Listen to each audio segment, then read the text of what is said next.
Bonjour à tous et à toutes, j'espère que vous allez bien. On se retrouve aujourd'hui pour parler d'un sujet un peu sensible, qui est la fin de vie. Alors on peut se dire en regardant la vidéo, qui suis-je pour parler d'un sujet aussi important, aussi, voilà, que ce soit d'un point de vue juridique, que ce soit d'un point de vue de la loi médicale ou de la pratique, etc., ou des médecins.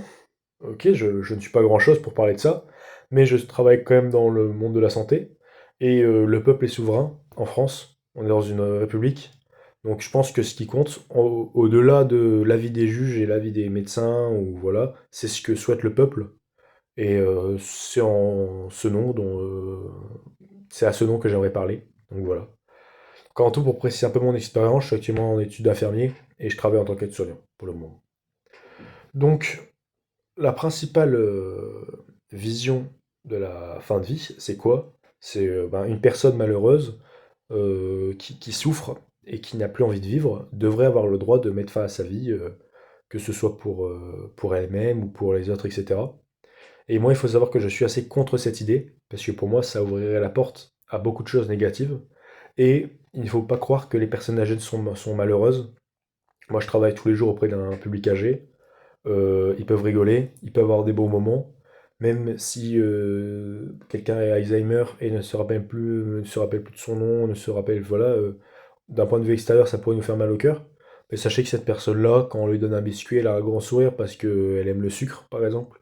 Quand on discute un peu avec, elle peut nous raconter son métier ou des brides qu'elle n'a pas oubliées. Et c'est super intéressant. Ou alors, si on lui fait un sourire, elle nous rend notre sourire. C'est toutes ces petites choses-là qui, pour moi, font que la vie est belle et font que ça vaut le coup de continuer la vie. Parce que finalement, la différence, quelqu'un de 80 ans et quelqu'un de 18 ans, tous les deux souhaitent mourir. On va pas dire à la personne de 18 ans, ouais, mais toi, t'as encore plein de trucs à vivre, alors que la personne à 80 ans n'a plus rien à vivre. C'est faux. Et les deux sont encore sujets à des joies, comme le fait de d'avoir un compliment ou d'être bien coiffé, bien maquillé, bref, ce qu'ils veulent. Donc c'est ça qui pour moi, je trouve que c'est bête, c'est dommage de dire qu'une personne âgée ça vaut plus le coup qu'elle vive. Bah non, ça vaut toujours la peine de vivre. Ça vaut toujours la peine qu'elle rigole. Et si vous parlez, oui, il y a certaines personnes âgées qui souffrent ou alors qui sont très anxieuses et ça leur bouffe tout leur temps, ça leur bouffe tout l'esprit, etc. Et ils sont terrassés par la douleur. Bah ça, j'ai envie de dire qu'il y a ce qu'on appelle des services palliatifs, qui sont des services qui sont vachement développés en France, où on a mis beaucoup de moyens. Et c'est genre justement ce genre de services qui peuvent mettre en place par exemple des sapes de morphine ou des anxiolytiques, etc. Et qui sont très efficaces pour pallier à la douleur et à l'anxiété. Donc voilà, et qui permettent que ce soit un départ dans la paix, sans douleur, sans anxiété, mais aussi une vie peut-être un peu plus prolongée que de prendre un médicament pour mourir. Ça permet déjà d'enlever la douleur. Et quand on enlève la douleur et l'anxiété, une personne âgée, bah, finalement, c'est ok, il y a des moments qui font mal au cœur, que ce soit d'un point de vue extérieur ou la personne en elle-même. Voilà, on aimerait tous être capable de faire tout ce qu'on veut, tout ce qu'on souhaite, mais c'est malheureusement pas possible. Et pour cette personne-là, ben, ok, c'est pas facile, mais le simple fait quand je rentre dans une chambre d'une personne par exemple, qui souffre, et que je lui fais un grand sourire et qu'elle me fait un grand sourire en retour, je me dis, ok, ben, ça vaut le coup en fait. Parce que sinon quoi? Sinon, ouais, mais ces petits moments, ça compte rien. Bah non, c'est ces petits moments qui valent le coup de vivre. Et si demain, moi, j'ai envie de mourir, c'est faux, hein, je ne suis pas suicidaire, mais si demain, moi, j'ai envie de mourir, et je ferme les yeux, je me dis non, parce que le goût du chocolat, j'adore le goût du chocolat, j'adore le goût des bonbons. Et ben, si je décède, je pourrais plus avoir cette sensation, je pourrais plus jamais avoir ce plaisir de manger un bonbon. Donc dans ce cas-là, ben, autant continuer à vivre, et c'est pareil pour la personne âgée, parce elle est encore sujette à de la joie, tout simplement.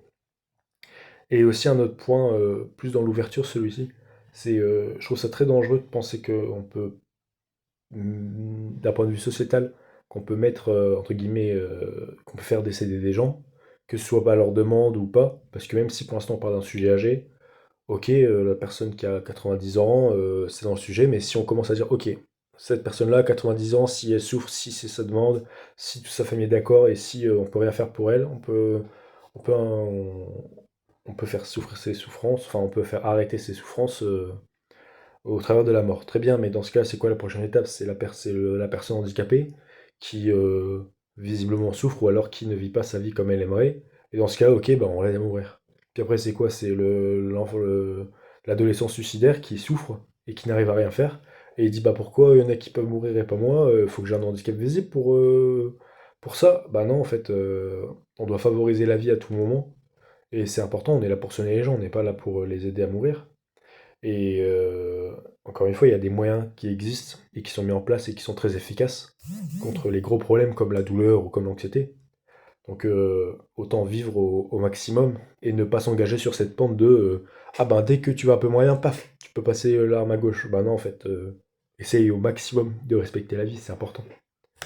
Et puis un point aussi qui est important, si jamais cette chose est mise en place, parce que dans des pays frontaliers, cette aide à la fin de vie est mise en place. Et voilà, après, qui suis-je pour juger les lois d'autres pays? Mais moi, en étant français, en étant souverain de mon pays, ben, j'aimerais bien que la France ne mette pas en loi la fin de vie. Un autre point qui est très important, c'est le côté responsabilité. Parce qu'aujourd'hui, ben, j'ai du mal à avoir un médecin prendre la responsabilité de mettre fin à la vie de quelqu'un. Parce que ben, c'est pas son rôle, c'est très dur à porter. J'ai beau dire que les médecins sont des surhommes, il reste humain, et il peut avoir des cauchemars, ou alors imaginons demain mois, cette loi est adoptée et tu t'éloignes un peu de ta famille, tu vas à l'étranger, tu reviens, tu dis ah ouais ben une telle personne décès assisté et tout, toute la famille est d'accord. Bah non, moi j'étais pas d'accord en fait. Et c'est très dur de faire son deuil en sachant que c'est pas une mort naturelle, mais c'est voilà. Même si on se dit ouais mais la personne elle souffrait etc. Elle est pas bien, ben il y a des soins palliatifs qui existent. Il y a plein d'autres manières que de mettre fin parce que c'est dur à porter. La mort c'est une des pires choses qui peut arriver à l'être humain, voire même la pire. Alors, ne pas l'infliger et ne pas avoir la sensation de la donner, c'est très important, que ce soit pour le médecin. Mais aussi, si on dit, ouais, mais du coup, la responsabilité, parce que les médecins, ils ont 50 plaintes à la limite contre eux parce qu'ils font mal leur travail, etc., ou alors parce que les familles sont pas d'accord. Alors imaginez si en plus, vous pouvez être inculpé pour meurtre, ce serait un carnage. Et si on donne cette responsabilité à la famille, ben, il faut que la famille soit d'accord, ce qui arrive assez peu. Il faut que la famille puisse vivre avec, donc qu'ils aient un suivi psychologique, etc.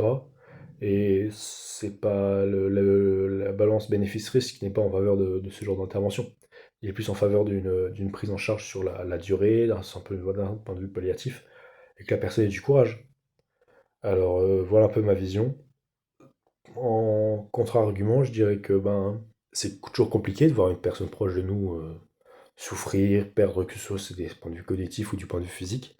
C'est pas facile, mais sachez que si jamais vous êtes dans une situation compliquée où une personne proche de vous n'est plus ce qu'elle n'était, etc., il faut vous dire, la personne que j'ai en face de moi, par exemple la personne âgée en face de moi qui me reconnaît pas, c'est pas mon papy qui me parle, ou c'est pas mon père qui me parle, c'est plus la maladie qui parle à travers lui, parce que lui, c'est nos beaux souvenirs qu'il faut garder d'eux, c'est pas le mauvais souvenir d'une maladie.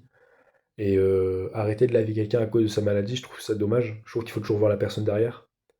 Et ben demain, je vous le souhaite pas, mais si quelqu'un à qui vous tenez a un problème et ça vous fait mal au cœur de le voir dans cet état, ben essayez de le soutenir. Et si jamais c'est compliqué, dites-vous que c'est la maladie que vous voyez, mais il faut essayer de garder les souvenirs et tout de la personne avant qu'elle ait cette maladie, quand elle était en pleine capacité. Donc voilà, une petite vidéo comme ça. Euh, voilà, j'avais envie. Sur ce, je vous dis à la prochaine. Bye.